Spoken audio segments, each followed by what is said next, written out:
Hello, good morning guys. Magluto tayo ng ano ba ito? Bulinaw sa Tagalog. Dilis. Yan. Lutuin natin guys. Ito yung gawang sana pa okoy. Prituhin natin. Lagyan natin ng harina. Tingnan ninyo guys kung paano kagawa. Kung hindi pa nakakaano. Ang technique na ito is lagyan ng itlog. Sarap. Ano sa inyo na kung paano gawin? Sa akin, ginawa ko siya. Hindi ko nakabila ng ulo kasi maliliit naman. Yan. Maliliit naman siya. May measurement ako guys dito. Kung gaano karami harina ilalagay ko. Nasa inyo na yan kung gaano karami harina ilalagay ninyo.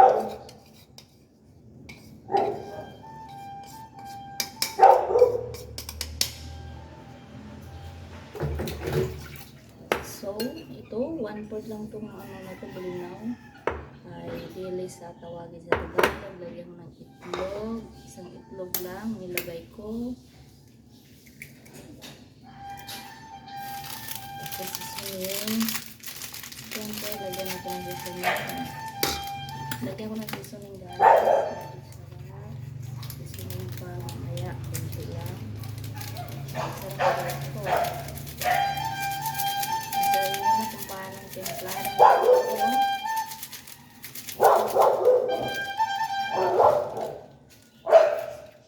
Napakaingay ang asin.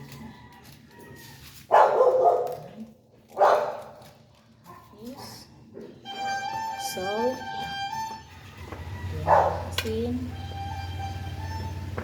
Lagyan mo na isa para exercise. Lagay.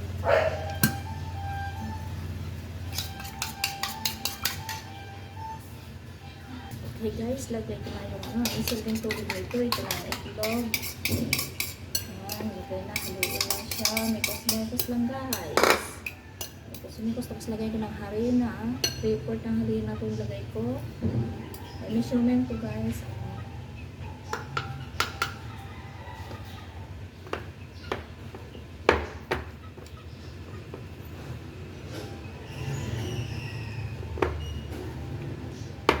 Haluin mo lang siya. Haluin.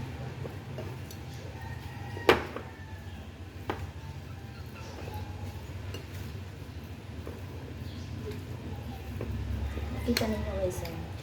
Tama lang talaga ang 1/4 secret. Hindi na nilagay ito. Yan. Tama lang guys. So, tutuin na natin guys. Kung yung iba may dahon nilalagay para hindi magdikit sa kawali. Pero ako walang dahon ngayon.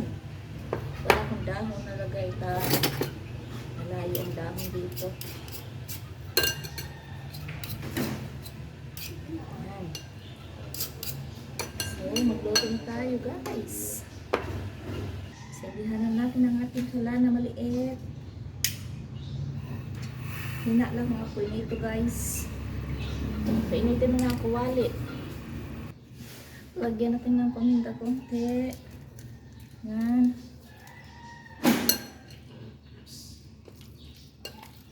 Lang.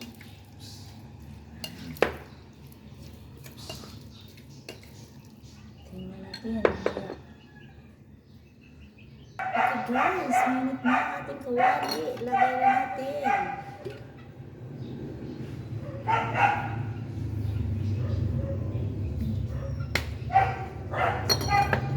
Natin naman natin ang mantika.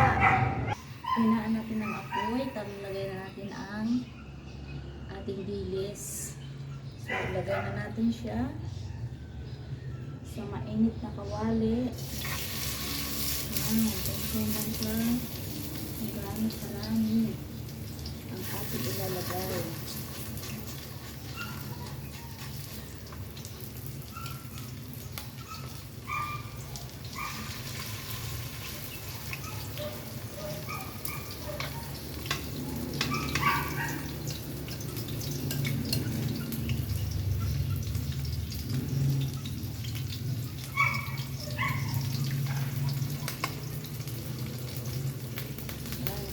ng tatlo.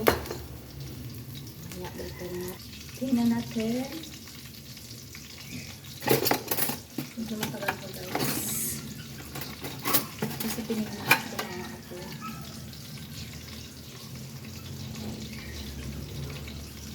At ito lakas-lakas ang pinito.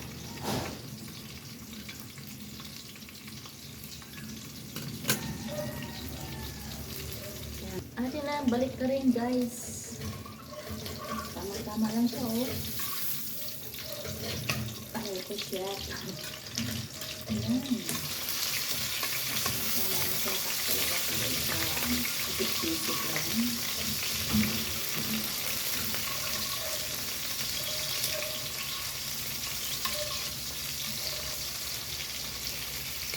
Ayan, diba? Napakano ang ating ginawang hosa. Galing ko naman ang luto ng isa natin. Ayan, nilagyan ko ng sibuyas. So, may ginayat ang sibuyas, luya, saka sili. Ihalo ko lang siya. Galunggong, papaksilin ko lang ito guys. Ayan, paksil.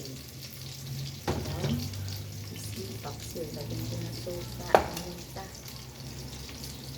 Habang naghintay tayo. Ipapaminta lang ito. Ilagay natin. Saka kamatis. Suka. Asayin nyo na yan kung gaano karami ang suka ang lalagay ninyo.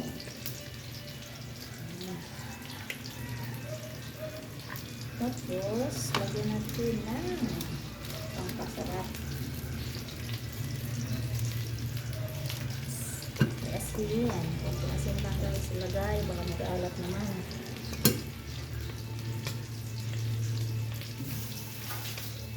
Kamatis. Yung kamatis, alisan natin ang butong.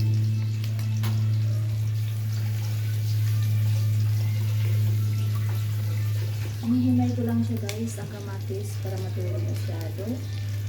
Masarap pag hinihimay. Pinadoro ko siya.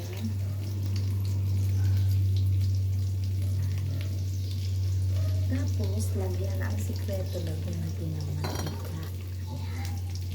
Lagyan natin siya ng mantika. Mahala na kayo kung gaano karami ang pinalagay ninyo. Any kind of abusing oil. Yan. Takpan na natin. Mamaya ilagay na natin. Sigurang ko siya guys ng kalamansi. Lagyan ko pa siya ng kalamansi.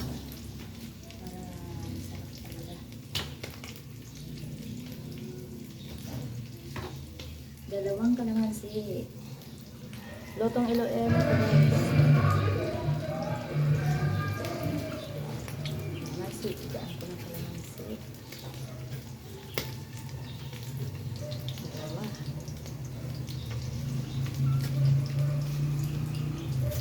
Guys, tingnan natin kung luto na yari. Ayan. Luto na talaga siya.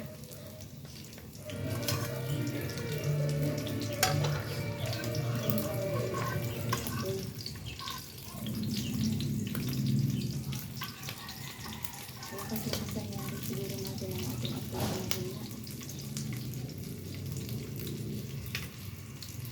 Konti pa.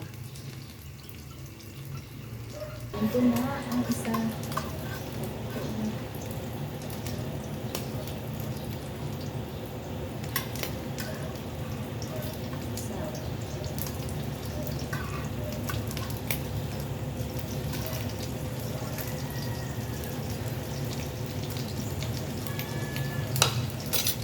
Lagyan natin ito ng sira.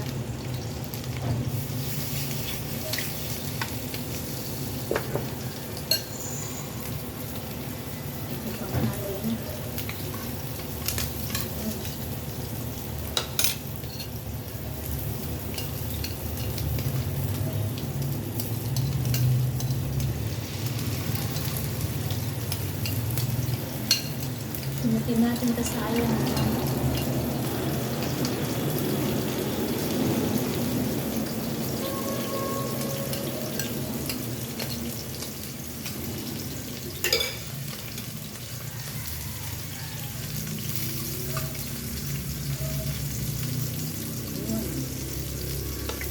Gagawa ako ng tatlong piraso guys. Yung tatlo. May dalawa pa din na. Yung mga ginamit na tubig guys, so yun ang ididilig ko sa halaman, mga gulay ko. Kasi sayang ang tubig. Tara, dilig tayo guys. Yan ang aking mga gulay.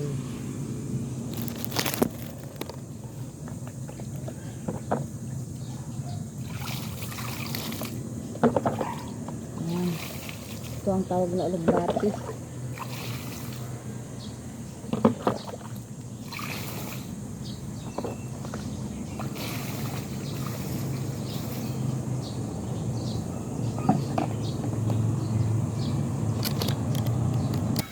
Ang aking alaga. Jilin. Jilin.